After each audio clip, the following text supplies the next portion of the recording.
আসসালামু আলাইকুম। আজ আমরা ইংরেজি রাইট ফর্ম অফ ভার্ব নিয়ে আলোচনা করব। রাইট ফর্ম অফ ভার্ব টপিকটি তোমাদের ক্লাস 6 থেকে ক্লাস 12 পর্যন্ত মোটামুটি সবার জন্যই খুব ইম্পর্টেন্ট। তাই এই টপিকটা আমরা একটু মনোযোগ সহকারে পড়ার চেষ্টা করব। আর আমি ধরে নিলাম আমরা সবাই টেন্স সম্পর্কে মোটামুটি ভাবে জানি। তারপরেও আমি ক্লাসের মধ্যে টেন্স সম্পর্কে মোটামুটি একটা ধারণা দেওয়ার চেষ্টা করব। তো আশা করি শুরু থেকে ভিডিওটা তোমরা দেখবে। আচ্ছা, রাইট ফর্ম অফ ভার্ব অর্থ কি? অর্থ হচ্ছে ভার্বের সঠিক রূপ, মানে ভার্বের সঠিক রূপ। এখন দেখো, একটা ভার্ব, ভার্ব মানে কি? কাজ, তাই না? ভার্ব মানে ক্রিয়া। ধরো যে কোনো কাজ, সেটার সঠিক রূপ, ভার্বের কয়টা রূপ হইতে পারে? আমরা মোটামুটি ভাবে ভার্বের 5টা রূপ সম্পর্কে বোর্ডে লেখা রাখছি। তো এই 5টা রূপ আসলে কি কি, বা আমি আসলে কি বোঝাইতে চাইছি সেটা আমি একটু বলি। ভার্ব 1, ভার্ব 1 মানে ভার্বের বেস ফর্ম। বেস ফর্ম মানে কি? একদম মূল ভার্ব বা মেইন ভার্ব, বা যেই ভার্বটা দিয়ে আমরা পড়া শুরু করি সেইটা, ঠিক আছে? আচ্ছা, এটাকে অনেকে প্রেজেন্ট ফর্মও বলো, সমস্যা নাই। তাহলে এটা হচ্ছে ভার্বের বেস ফর্ম। ধরো আমি এখানে লিখলাম প্লে। আচ্ছা, প্লে অর্থ কি? খেলা করা, ঠিক আছে? তাহলে এটা হচ্ছে একদম ভার্বের বেস ফর্ম।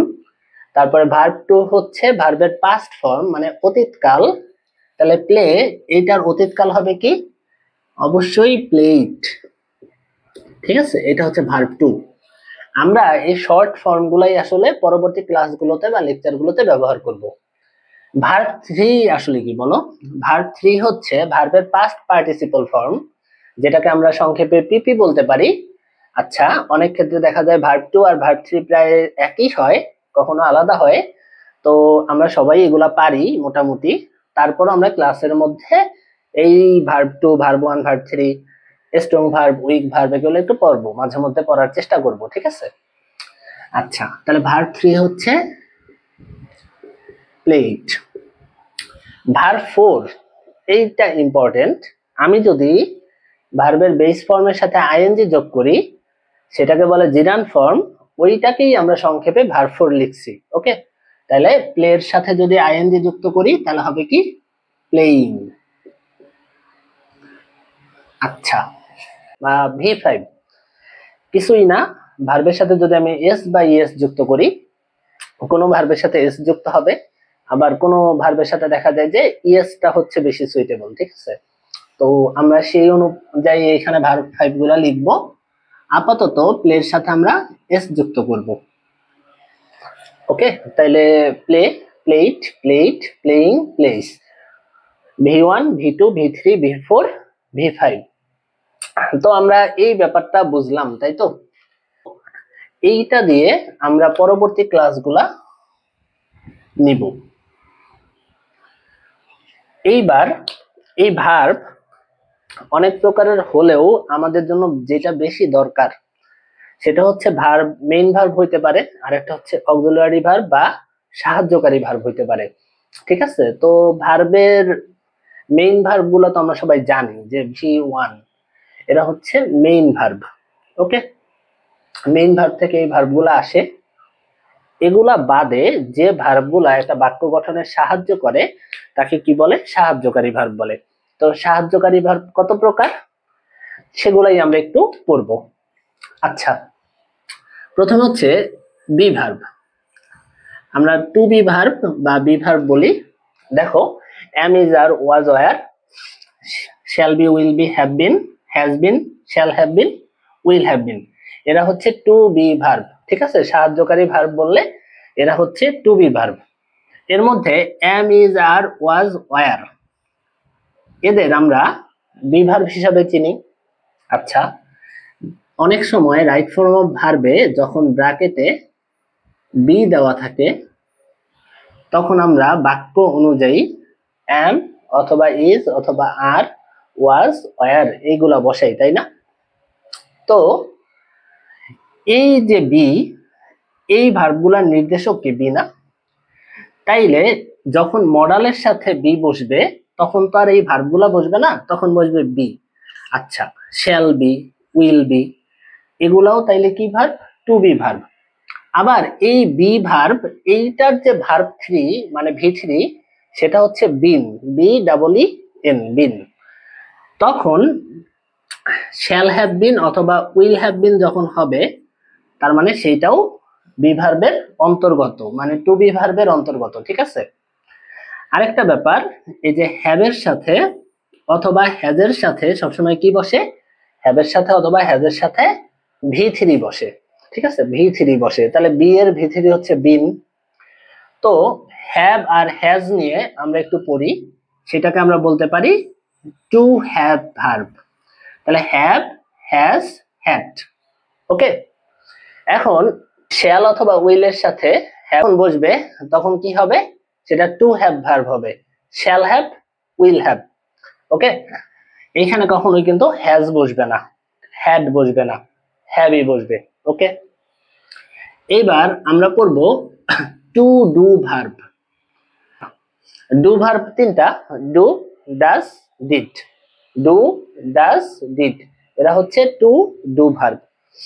এবার আসো, আচ্ছা, can, could, shall, should, will, would, may, might, must, এরা হচ্ছে কি মূল যে মডাল অক্সিলারি গুলো আছে, এগুলা সেইগুলাই। আর এইগুলা বাদে কিছু ভার্বরে সেমি মডাল ভার্ব বলা হয়, যারা কিনা পুরোপুরি মডালও না, আবার পুরোপুরি অর্ডিনারি বা মেইন ভার্বও না, ঠিক আছে, মানে মাঝামাঝি।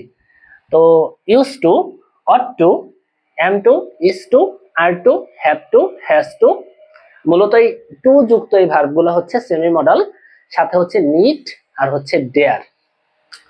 এইখানে নিড আর ডেয়ার,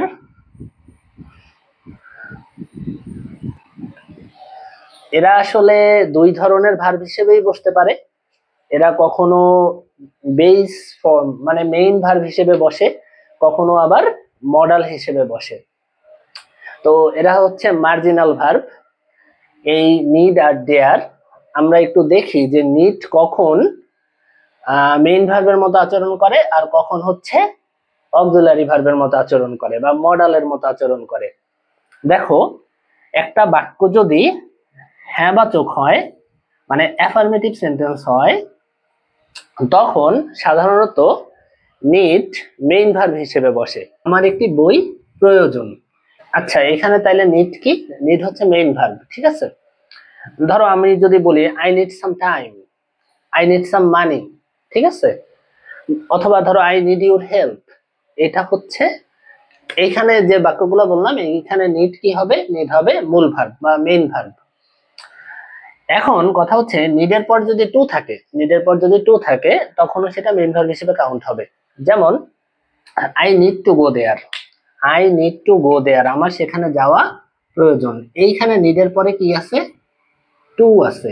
যখন নিডের পরে টু থাকবে, তখন সেটা মেইন ভার্ব হিসেবে কাউন্ট হবে, ঠিক আছে। তাইলে নিড কখন মার্জিনাল অক্সিলারিস হবে?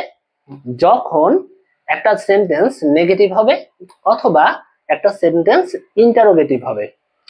এখন আমি যদি প্রশ্ন করি, আমরা সাধারণত জানি প্রশ্ন সাধারণত অক্সিলারি ভার্ব দিয়ে করা হয়। তো নিড দিয়ে যদি প্রশ্ন করা হয়, নিড কি হিসেবে বসবে? মার্জিনাল অক্সিলারিস হিসেবে বসবে, ঠিক আছে, বা মডাল অক্সিলারিস হিসেবে বসবে।